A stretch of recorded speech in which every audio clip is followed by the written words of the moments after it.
नमस्कार मित्रांनो, मराठी दरबार या यूट्यूब चॅनलमध्ये आपले स्वागत आहे। तर मित्रांनो, आज आपण खूप महत्त्वाची अशी माहिती पाहणार आहोत। आधार सीडिंग म्हणजे नेमके काय आणि ते का आवश्यक आहे हे आपण पाहूया। तुमचे बँकेत खाते खोलण्यासाठी किंवा इतर प्रत्येक शासकीय कामासाठी 12 आकडी आधार नंबर खूप महत्त्वाचा डॉक्युमेंट मानले जाते। शाळेसाठी असेल, विद्यार्थ्यांच्या शिष्यवृत्तीसाठी असेल, तुम्हाला PM किसानचं जे हप्ते येतात त्याच्यासाठी असेल किंवा शासकीय अनुदान असेल किंवा तुमचे जे शेतीचे अनुदानाचे इतर कुठले पैसे यायचे असतील तर याच्यासाठी हा आधार नंबर आपल्या बँकेला सीडिंग असणं खूप महत्त्वाचं आहे। तर हे कसं पाहायचं हे आपण आज पाहूया। आपले आधार नेमके कोणत्या बँकेला सीडिंग केलेलं आहे हे आपण या व्हिडिओच्या माध्यमातून पाहूया। चला तर मग जाणून घेऊया नेमकं कसं पाहायचं ते। तर बघा, तुमचा मोबाईल ओपन करायचा आहे, त्याच्यामध्ये गूगल या बटनावरती क्लिक करायचं आहे। त्याच्यामध्ये UIDIA म्हणजे आधारचं नाव टाकायचं आहे। तिथं आधारचं नाव टाकल्यानंतर त्या ठिकाणी क्लिक करून तुम्हाला आधारची वेबसाईट येईल। त्यानंतर जो पहिला ऑप्शन आलेला असेल त्याच्यावरती क्लिक करायचं आहे, UIDAI वरती।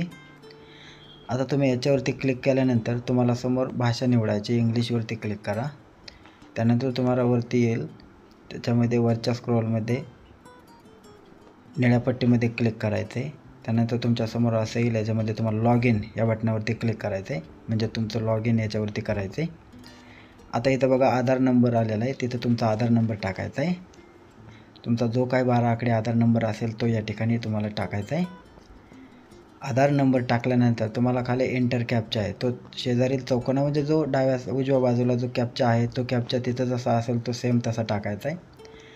आणि कॅप्चा टाकल्यानंतर खाली लॉग इन विथ OTP याच्यावरती क्लिक करायचं आहे। याच्यावरती क्लिक केल्यानंतर तुम्हाला खाली एंटर OTP येईल, म्हणजे तुमच्या मोबाईलवरती एक OTP जाईल, आलेला आहे बघा OTP। तो OTP या ठिकाणी 6 आकडी मेन्शन करायचा आहे आणि तो OTP या ठिकाणी टाकल्यानंतर तुम्हाला लॉग इन या बटनावरती क्लिक करायचं आहे।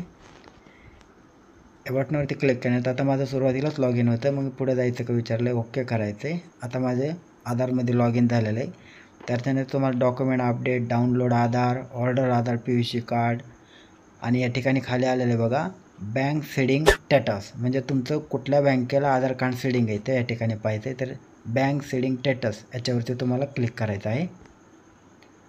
तर याच्यावरती क्लिक केल्यानंतर तुमचं आधारचं बघा इथं आलेलं आहे ॲक्टिव्ह। आता माझं कोटक महिंद्रामध्ये त्याचं ॲक्टिव्ह आलेलं आहे। ॲक्टिव्ह आलेलं म्हणजे या ठिकाणी तुमचं आधार सीडिंग झालेलं आहे।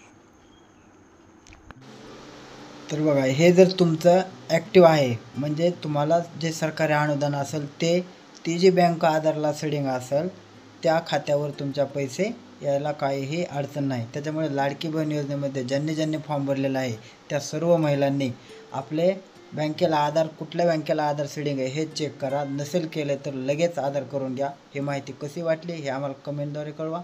धन्यवाद।